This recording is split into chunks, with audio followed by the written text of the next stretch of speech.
अस्सलामुअलैकुम। Welcome back to my channel. कैसे हैं आप सब? उम्मीद करती हूँ सब बिल्कुल खुशहाल होंगे, फिट फाट होंगे। हम भी अल्हम्दुलिल्लाह बिल्कुल ठीक ठाक हैं। एंड यस, तितली भी आप सबको खुश आमदीद कह रही है। उसकी तरफ से भी सबको बहुत बड़ा बड़ा सा वेलकम। आई होप कि आप सब तितली की प्यारी प्यारी सी सुरीली सी आवाज़ को माइंड नहीं कर रहे होंगे। तो आज का व्लॉग हम स्टार्ट करते हैं डिनर से। मैं बनाने लगी हूँ मरियम परवेज़ की मखमली हांडी।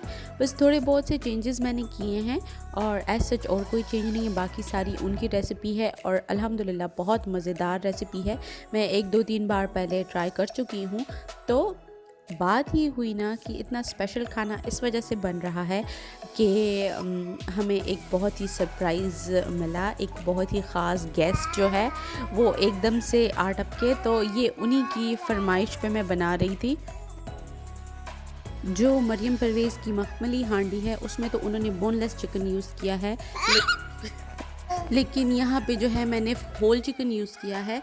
मैंने प्याज, टमाटर, लहसुन, अदरक और 1 कप पानी को ब्लेंडर में ब्लेंड कर लिया और बस फिर थोड़ा सा नहीं, तकरीबन 1 कप के करीब मैंने तेल डाल के उसमें बीच में वो मैंने प्यूरी सी डाल दी और फिर मैंने उसको इतना फ्राई किया कि उसने मसाले ने बिल्कुल तेल छोड़ दिया, उसका अपना पानी खुश्क हो गया। और बस फिर उसमें आपने अच्छी तरह से चिकन को जो है वो भून लेना है। और जब भी मैं वॉइस ओवर करती हूँ तितली को हंसी आ जाती है, तो she wants to be the part of voice over. और देखते ही देखते जब आपका चिकन भुन जाए तो फिर उसके बाद आपने इसमें जो है तकरीबन 1 से 2 कप पानी डाल दें और फिर इसको ढक दें ताकि ये अच्छी तरीके से गल जाए। तो बात असल में ये है ना कि जो लोग मेरे व्लॉग्स फॉलो करते हैं उनको पता है कि मेरे हस्बैंड जो है वो किसी अपने काम के सिलसिले में जो है वो गए हुए हैं अहमदाबाद।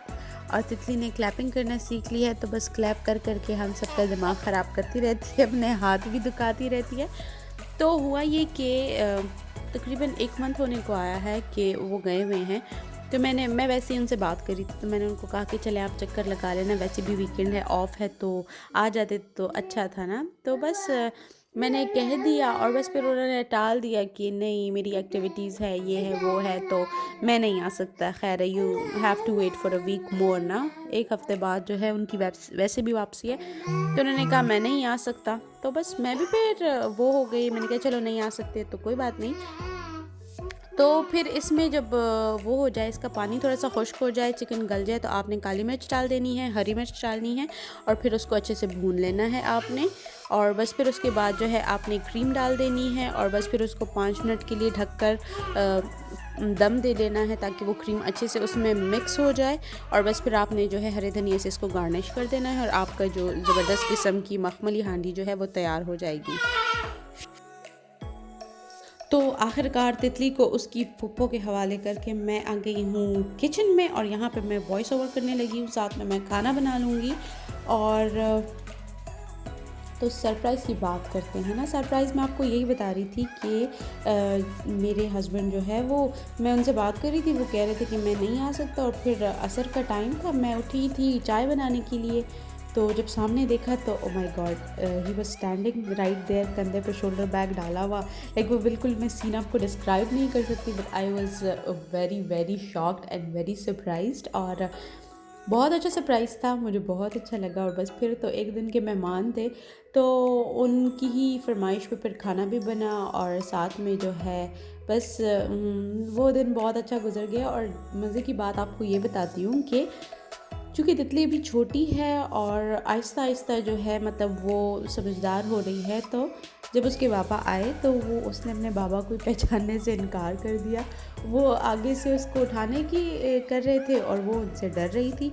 तो करते कराते तकरीबन 1 आध घंटे में जो है वो आहिस्ता आहिस्ता से जाके वो मेरे हस्बैंड के साथ थोड़ा सा यूज़ टू हुई और फिर गई उनके पास। तो फिर वो आहिस्ता आहिस्ता सी उसकी मेमोरीज़ वापस आने लगी कि हाँ ये मेरे बाबा हैं और मैं इनको जानती हूँ, ये वो ना।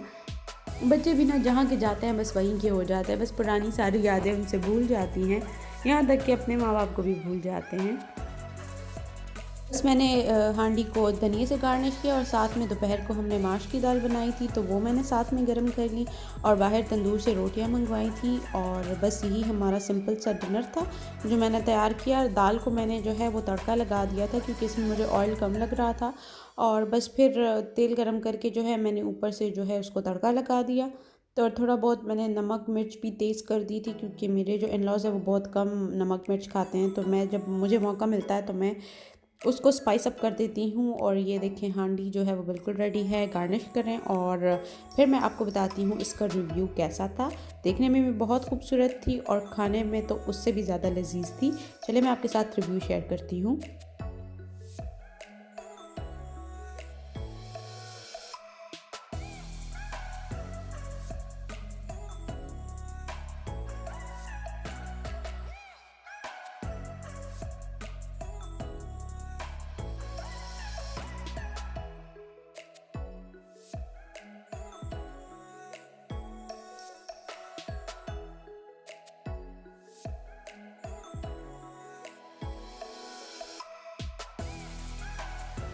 तो ये नेक्स्ट डे की दोपहर है, सुबह उठ के नाश्ता किया और उसके बाद थोड़ा बहुत काम शाम करने के बाद जो है ये दोपहर का टाइम था। इस टाइम मैं नमाज़ पढ़ी थी और चूँकि हम यहाँ पे गांव में रहते हैं और यहाँ पे आसपास खेत हैं तो ये जो गन्ने हैं ये हमारे घर में पड़े हुए थे, कोई लेके आया था। खैर मुझे तो खाने का तरीका भी नहीं आता। ये लोग जिस तरह से गन्ने को छीलते हैं और फिर इसी तरह से गन्ने को खा लेते हैं, खैर मुझे तो नहीं आता इस तरह खाना। हम तो उधर बाज़ार में ही गंडेरियाँ उसको गन्ने को काट के मिलती है, हम तो वो खाने की आदी है। इस तरह से तो मुझे बिल्कुल भी खाना नहीं आता।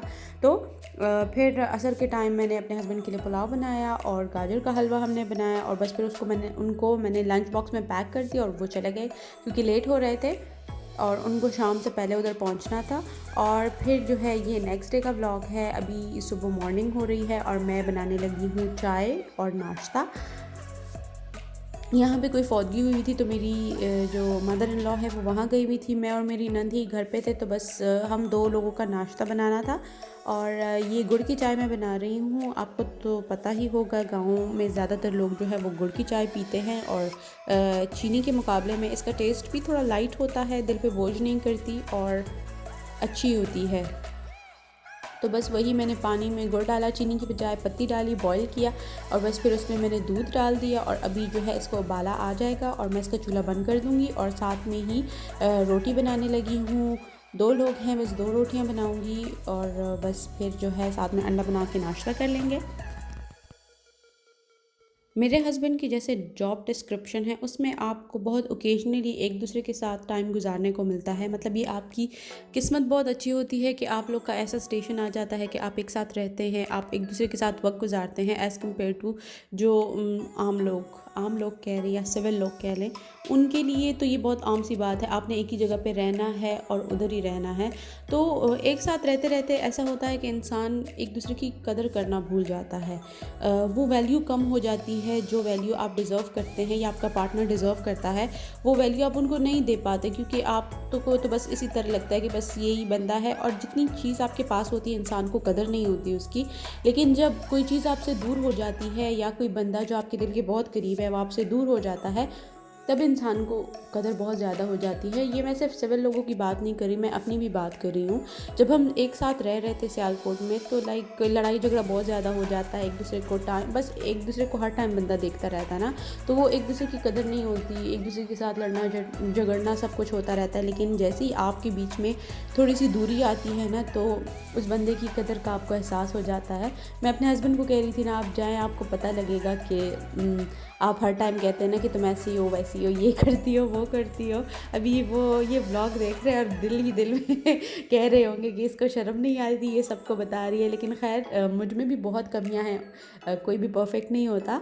लेकिन परफेक्शन तब आती है जब आप एक दूसरे को समझते हैं, एक दूसरे की कदर करते हैं। तो ये मैं अपनी अम्मी से भी कह रही हूँ, ये मैं सबसे कह रही हूँ कि एक दूसरे की कदर करें। अबू को भी बता रही हूँ कि एक दूसरे से लड़ना झगड़ना चाहिए लेकिन एक दूसरे की कदर करें, क्योंकि जब आप एक दूसरे से दूर हो जाते हैं, जब आप एक दूसरे को नहीं देख सकते, एक दूसरे से नहीं मिल सकते, तब आपको कदर बहुत ज़्यादा आती है। इसीलिए वक्त रहते एक दूसरे की कदर करें, एक दूसरे की कदर को पहचानें और एक दूसरे को वैल्यू करें, एक दूसरे के लिए स्पेशल चीज़ें करें, ताकि कल को आपके दिल में कोई अफ़सोस ना रहे कि काश मैं ये कर लेती, काश मैं वो कर लेती, वक्त रहता तो ये होता। दिल पे कोई अरमान नहीं रखना, जो करना है बिंदास करना है। एक दूसरे से इज़हार मोहब्बत करें, एक दूसरे को वक्त दें, एक दूसरे के लिए छोटे छोटे से गिफ्ट्स दें। ये चीज़ें बहुत छोटी हैं लेकिन ये बहुत मैटर करती हैं, और सबसे ज़्यादा कीमती चीज़ जो है वो आपका वक्त है। आप अपनी फैमिली को वक्त दें, अपने पार्टनर को वक्त दें। यही चीज़ है जो आपके साथ सारी ज़िंदगी रहेगी। चीज़ें ख़त्म हो जाती हैं लेकिन यादें रह जाती हैं। इसलिए कहते हैं वक्त पे ही चीज़ की कदर कर लेनी चाहिए, क्योंकि जब चीज़ खो जाती है तो फिर इंसान चाहे जितनी भी कोशिश करे वो आपके पास वापस नहीं आती। ये छोटी सी नसीहत है मुझ नाचीज़ से, क्योंकि मैंने ये चीज़ बहुत ज़्यादा सीखी है।